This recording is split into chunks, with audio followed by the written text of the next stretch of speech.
It's gonna be a quick one. I'm only doing this because we're in February, and this was on Valentine's Day, like 2 years ago now, and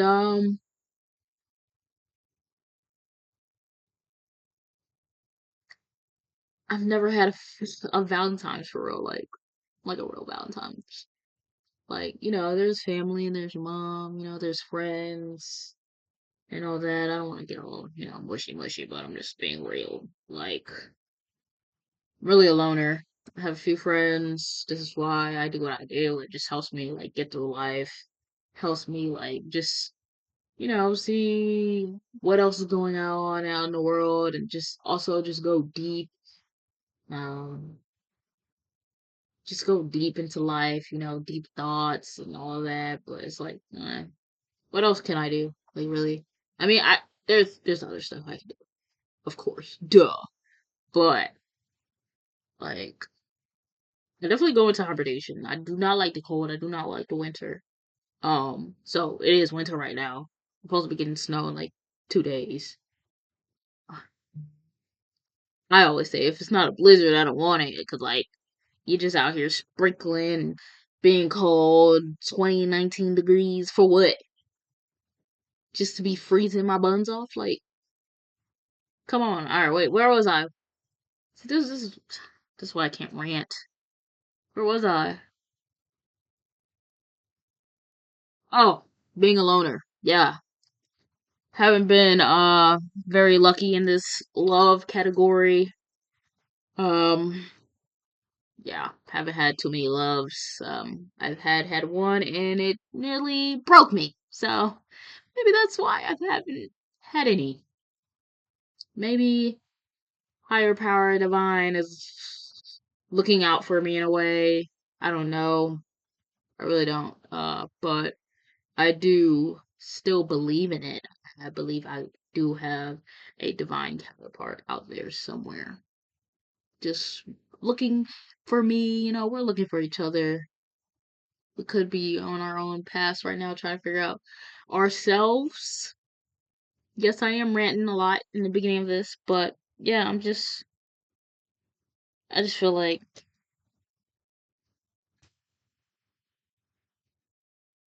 yeah, it was needed. So, yeah.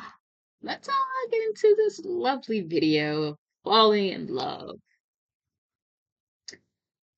Some of our biggest desires of just finding someone, that one, that we could just be with forever, grow with forever, understand one another. Yeah. I always say that my wife is out there somewhere, They're looking for me just like I'm looking for them and we'll cross paths one day. One day. Something, because what is for you will be for you. All right, let's get into it. Other person. Life's biggest mystery. Alan Watson falling in love, guys. Guys. All right, here we go. That you see them as they really are. Truman. Well, now, really, when we go back then to falling in love and say it's crazy, falling, you see, we don't say rising into love. There is in it the idea of the fall. And goes back, as a matter of fact, to extremely fundamental things. That there is always a curious tie at some point between the fall On the and the rose. creation. Oh, okay. Taking this ghastly risk is the condition of there being life. You see, for all, the life is an act of faith and an act of gamble. The moment you take a step, you do so on an act of faith because you don't really know that the floor is not going to give under your feet. That's The true. moment you take a journey, what an act of faith. The moment you enter into any kind of human undertaking and relationship. Somebody coughing? How rude. How rude. The moment you enter into any kind of human undertaking and relationship, what an act of faith. See, you've given yourself up. Vulnerable. But this is the most powerful thing that can be done. Surrender. See, and love is an act of surrender to another person. Total abandonment. I give myself to you. Take me. Do anything you like with me. I don't know about. So that's quite mad, because you see, it's letting things get out of control. Yeah. All sensible people keep things in control. So actually, therefore, the course of wisdom, what is really sensible, is to let go, is to commit oneself, to give oneself up, and that's quite mad. So we come to the strange conclusion that in madness lies sanity.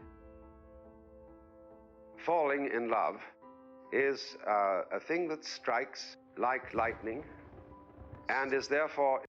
I just hope I don't shed a tear, okay? I hope I keep my emotions just,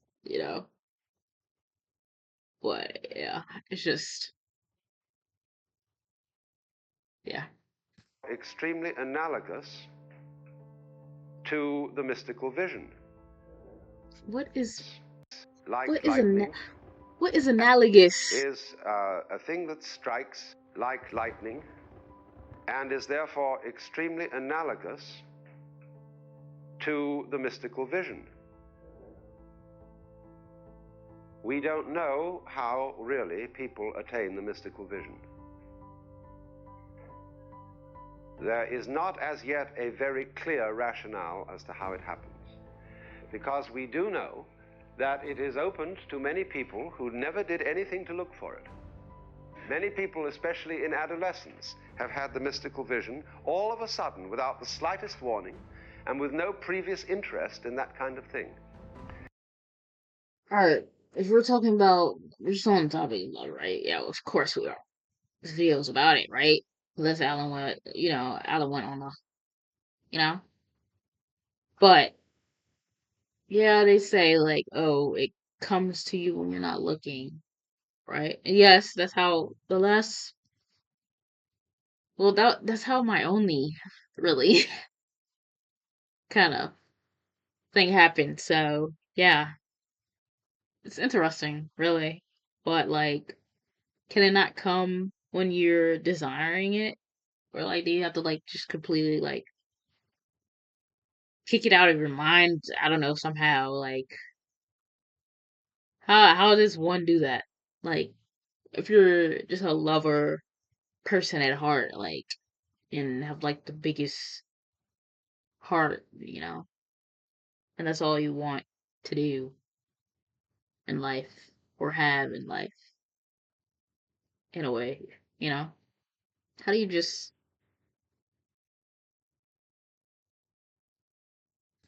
On the other hand, many people who have practiced yoga or Zen disciplines or what you will for years and years...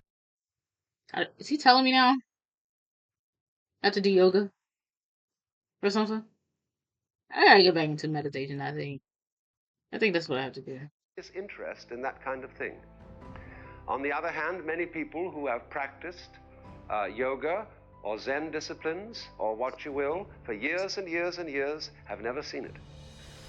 Oh. And so no meditation. Done. Right? Done. I'm losing it. in both classes, I'm making this there are, very of course, long. Sorry. exceptions. There are those who have never had the Shout out to you if spontaneous you have. experience, and there are those who, through yoga or Zen, Sorry, I have to go attained, back. who have never. In both classes, there are, of course, exceptions. There are those who have never had the spontaneous experience, and there are those who, through yoga or Zen, have attained this insight. But as yet, we are not clear as to why it comes about. And if there is any method of attaining it, the best one is probably to give up the whole idea of getting it. See?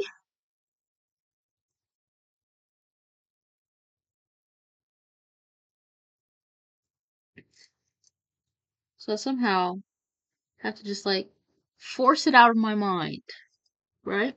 even though it's the one and only thing I truly desire. I have to literally just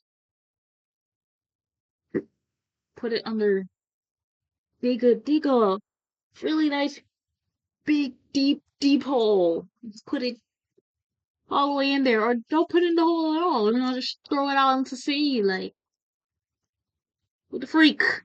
The best one is probably to give up the whole idea of getting it. But you see, it is completely unpredictable.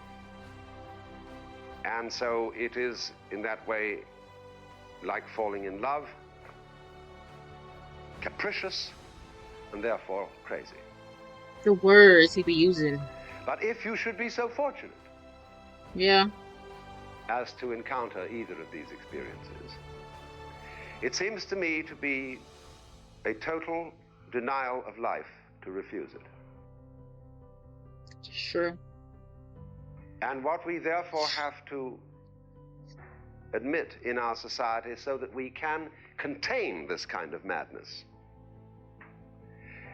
we must be far more realistic about the marriage arrangement so that it can contain the possibility of falling in love.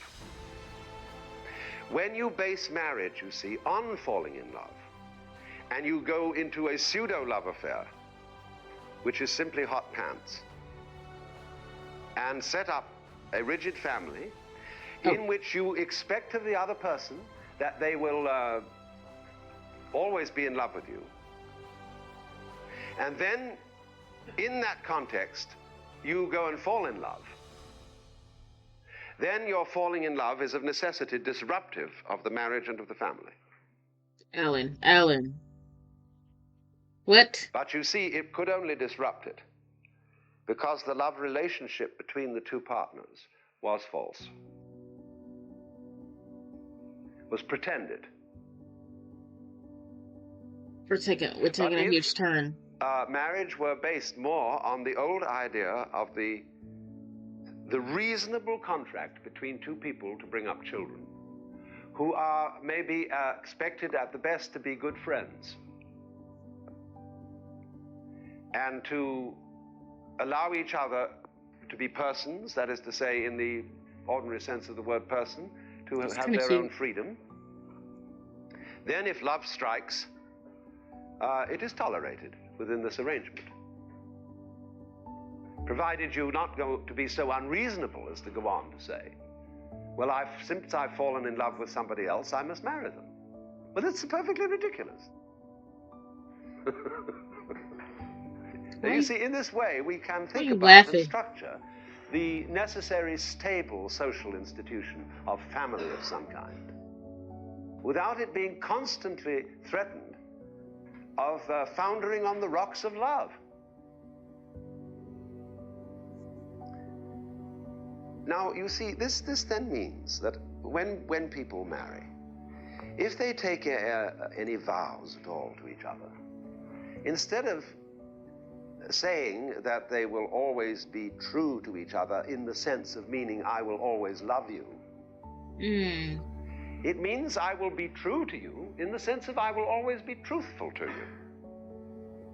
I will not pretend that my feelings towards you are other than what they are. Because I marry you because I think that you are a reasonable person to live with, and therefore I want you to be you. I don't want you to be someone else. I want you to be a rubber stamp of me. How boring that would be. So it is really an arrangement, not of, as we always say jocularly, did you get the ball and chain on him? But an arrangement in which people set each other free and make an alliance to cooperate with each other in certain ways. Now, if it should so occur that they are of immense sexual attraction to each other, so much the better. But this should not be a primary factor in entering into marriage.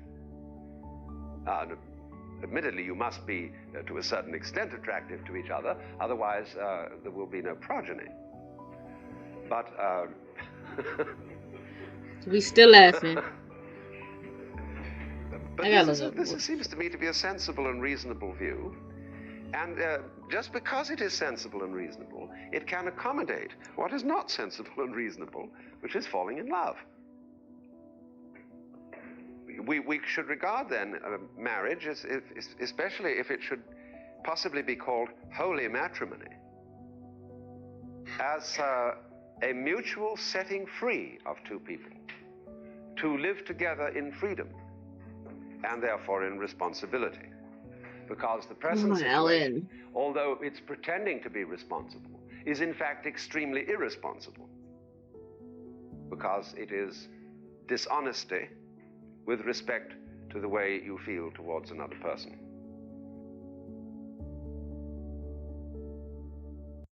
I didn't, I'm sorry, y'all. I didn't really get the last part. I really didn't. To live together in freedom and therefore in responsibility. Because the present situation, although it's pretending to be responsible, is in fact extremely irresponsible. Because it is dishonesty with respect to the way you feel towards another person. I mean, oh gosh, dude. Alan, bro. I don't know how I can listen to Alan when I'm literally halfway asleep, bro. Some things he's singing just like it's verbatim, and it's like, is he just switching up the words? And then here, boom, comes a big word, and it's just like, oh my gosh. I think I might need to start finding like other like deep spiritual, deep thoughts provoking videos from someone else because Alan, oh my gosh, Alan, you speak in so many metaphors. I'd be lost. In big words, like, come on, dude. Alright, that's it. Yes, I did get very deep in this video. So if you did watch it, leave me a like, even drop a comment maybe. Um, I appreciate it. And I appreciate you.